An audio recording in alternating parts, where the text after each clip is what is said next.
On the morning of July 3, 1988, the USS Vincennes cruiser of the U.S. Navy pointed its radar into the sky over the Persian Gulf and suddenly launched 2 surface-to-air missiles. However, the target that was shot down was not a fighter jet, but a civilian airliner, carrying 290 innocent people. That day,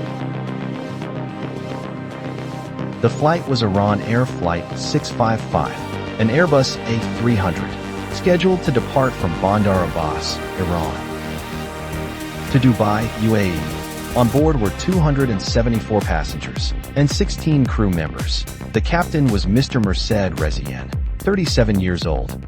Alongside him were First Officer Cameron Temouri, 31 years old, and Flight Engineer Mohammed Reza Amini, 33 years old. The flight was scheduled to depart at 9:50 a.m. Iran local time, but was delayed by 27 minutes due to an immigration issue with one of the passengers.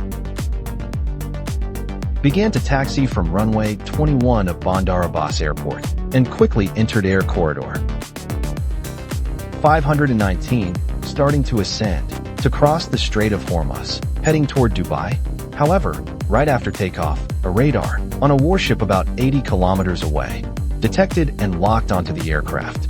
At that time, it was the final stage of the Iran-Iraq War, making the situation in the Strait of Hormuz particularly tense.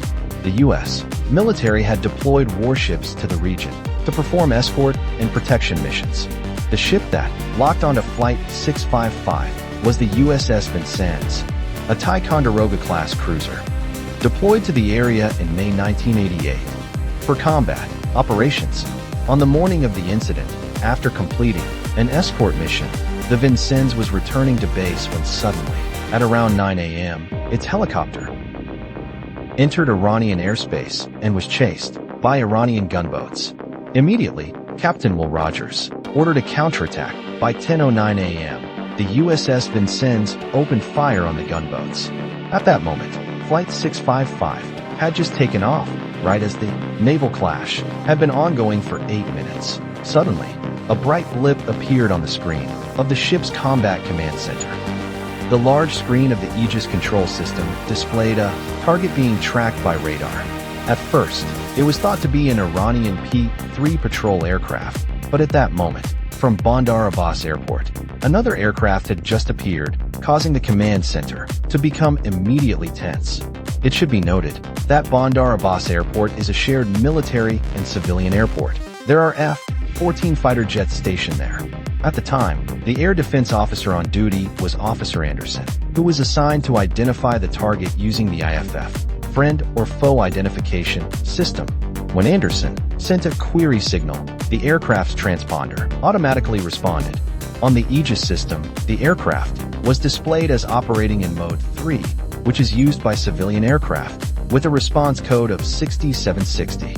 This 4-digit code helps air traffic controllers identify specific flights on radar and supports the collision avoidance system. However, it must also be noted that military aircraft can also be configured to operate in Mode 3. Therefore, Sergeant Anderson pulled the flight schedule from Bandar Abbas Airport to compare. According to the schedule, Iran Air Flight 655 was scheduled to depart from there. At that time,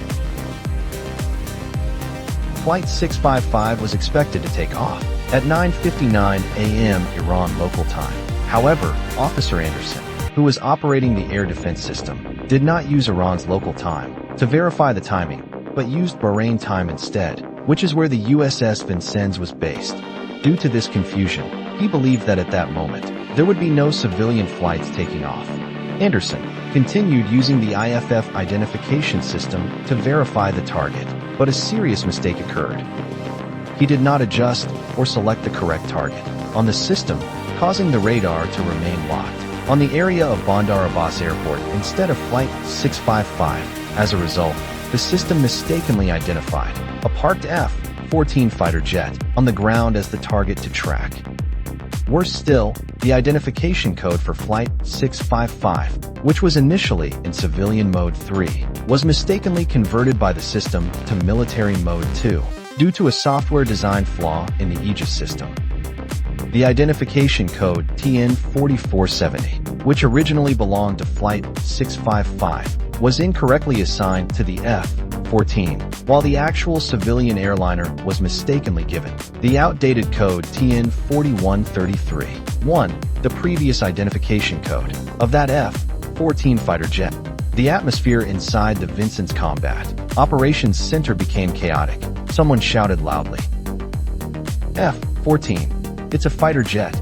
And then, despite no verified evidence, the weapons officer marked the target as an F-14 fighter jet. What's notable is that according to later investigations, the Aegis system at that moment was still displaying Flight 655 as operating in Mode 3, that is, a civilian aircraft. However, no one on board the Vincennes had ever participated in real combat before. In this extremely tense situation, everyone was affected by adrenaline. The ability to think clearly was gone.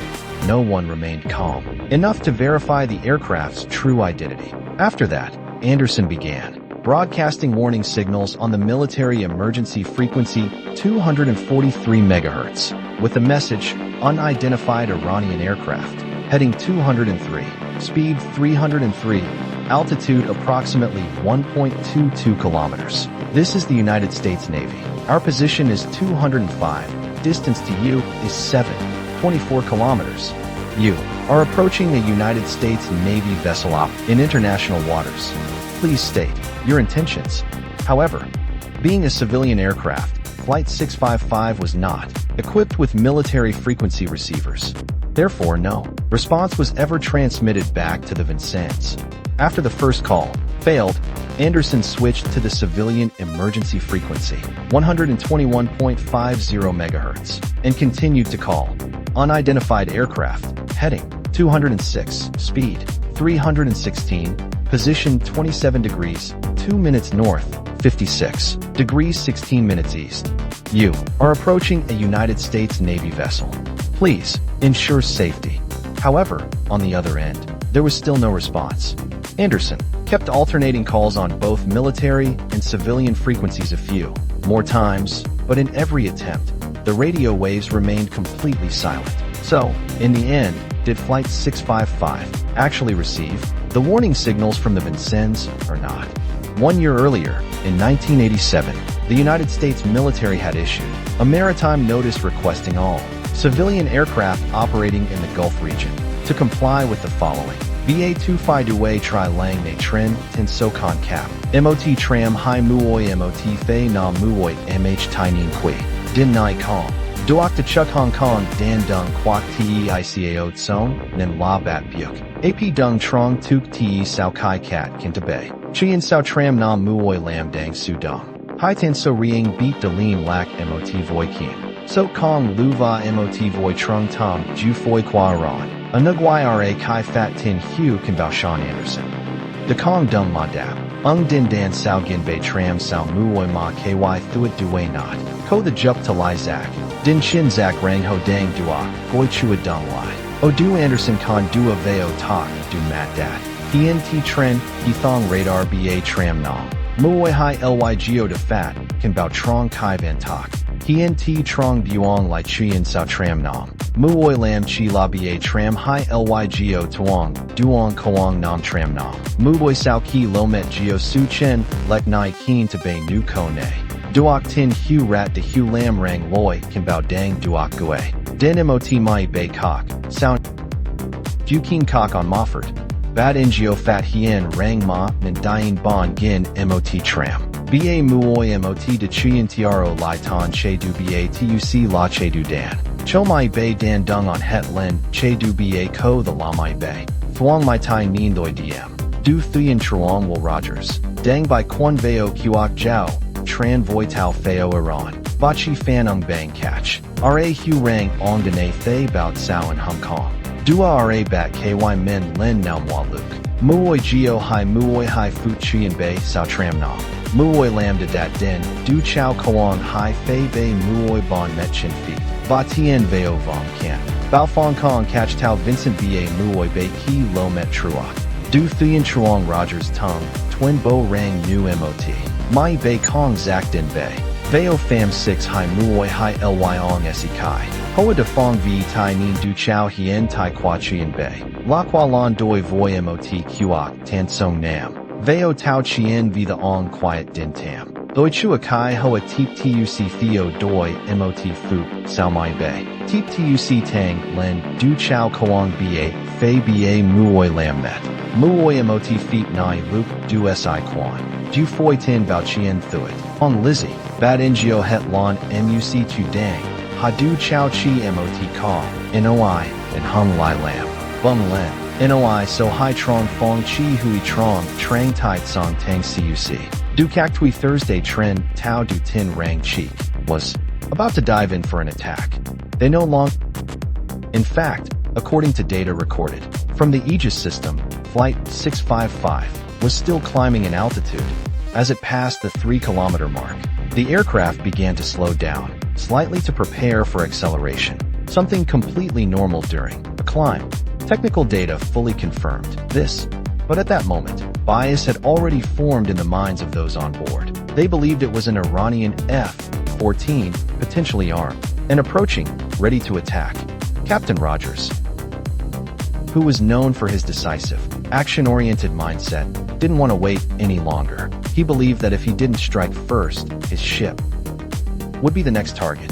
At 10:42 a.m., Anderson issued one last call on the military frequency, trying once more to contact Flight 655, but just a few seconds later, two standard, two surface-to-air missiles, launched from the Vincennes, tore through the sky, heading directly toward the front of the Airbus, carrying 290 lives. Immediately after firing, the weapons officer placed his hand on the self-destruct button to activate the missile's abort mechanism. That was the final preventive measure. In case of mistaken identification, they still held onto hope for a signal, a reply, a confirmation, a last-minute warning. But all they received was prolonged silence. In truth, every effort to make contact in the end was just a hopeless form of reassurance. At 10:24 and 43 seconds a.m., two missiles launched from the USS Vincennes struck their target, the civilian aircraft, Flight 655. In an instant, the fuselage shattered midair and plummeted into the cold waters of the Persian Gulf, 15 kilometers away from the ship. After seeing the target signal disappear from the screen, the sailors, many of whom were in their first real combat, could not contain their emotions. They cheered in excitement, believing they had just successfully thwarted an attack, but they had no idea that the ship had crossed the boundary into Iranian waters, and the target they had just destroyed was a passenger plane carrying 290 people, including women and children. Following the incident, the U.S. military quickly issued a statement saying that the action taken by the Vincennes was an act of self-defense in an emergency situation. However, an independent investigation report published by the International Civil Aviation Organization, ICAO, later clearly confirmed that at the moment of firing, the Vincennes was operating inside Iranian territorial waters, not in international waters. What stirred the most controversy was that even after shooting down a civilian plane and taking the lives of hundreds of people, the entire crew of the Vincennes was still awarded with combat action ribbons. Captain Will Rogers, who gave the order to fire, was even presented with the Legion of Merit. It wasn't until 8 years after the tragedy, in 1996, that the governments of Iran and the United States reached a settlement agreement at the International Court of Justice, under which the U.S. agreed to pay $61.8 million USD in humanitarian compensation to the families of the victims. However, the United States only acknowledged it as a tragic accident and never admitted to any intentional wrongdoing. This allowed them to avoid any binding international legal responsibility.